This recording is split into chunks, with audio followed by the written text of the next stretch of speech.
Bonjour à toutes et à tous, c'est Paul Dame pour vous présenter une fois encore un nouveau sapin en sucette.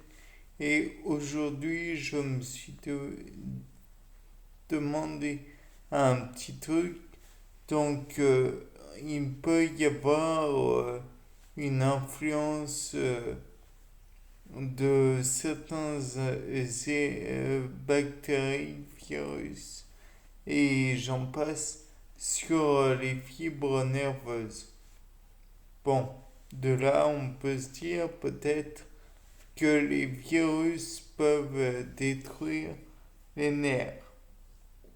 Encore une fois, c'est avéré, c'est triste, mais c'est faisable.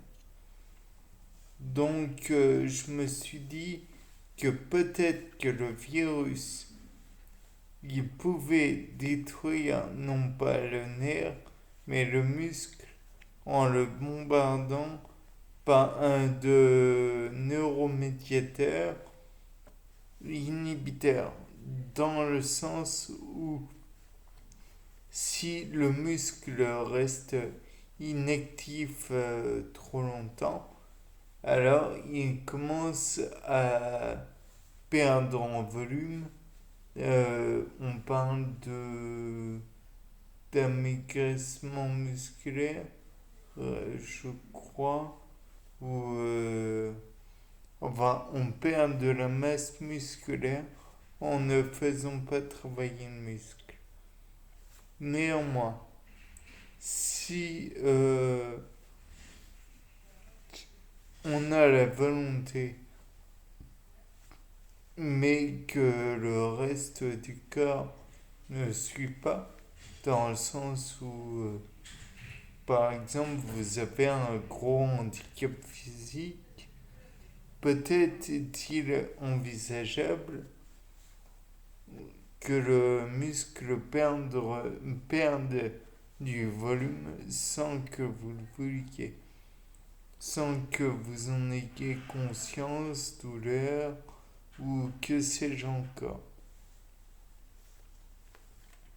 Dans le cas présent, je me suis demandé, non, je me suis dit plutôt que le virus, pour une raison qui m'était inconnue, pourrait avoir envie de faire relâcher les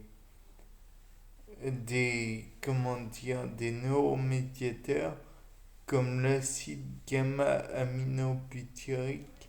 Je crois que c'est le nom complet du GABA.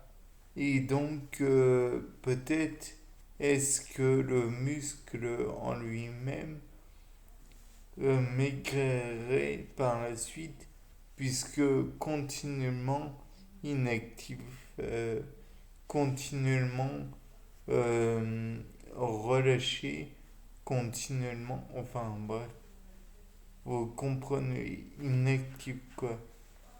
Le mouvement serait inhibé au moment du relâchement. Et en fait, quand j'y pense, le virus y trouverait peut-être son compte dans le sens où peut-être que la source qui vient irriguer le muscle, c'est le sang tout de même. Et dans le sang, on trouve le glucose, entre autres. De plus, il trouverait peut-être suffisamment d'éléments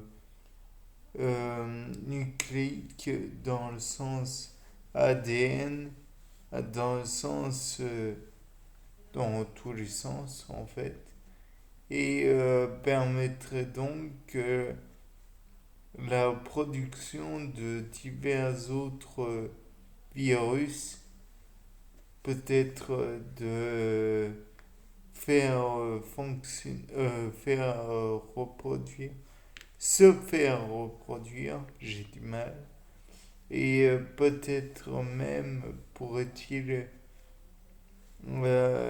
continuer le fait d'accumuler.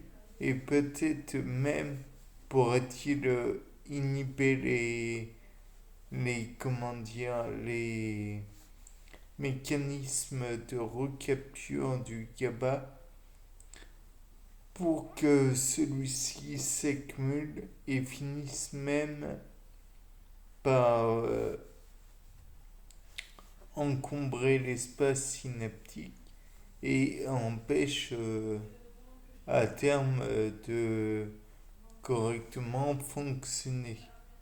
Bien, c'était une amorce de réflexion par Paul Dam.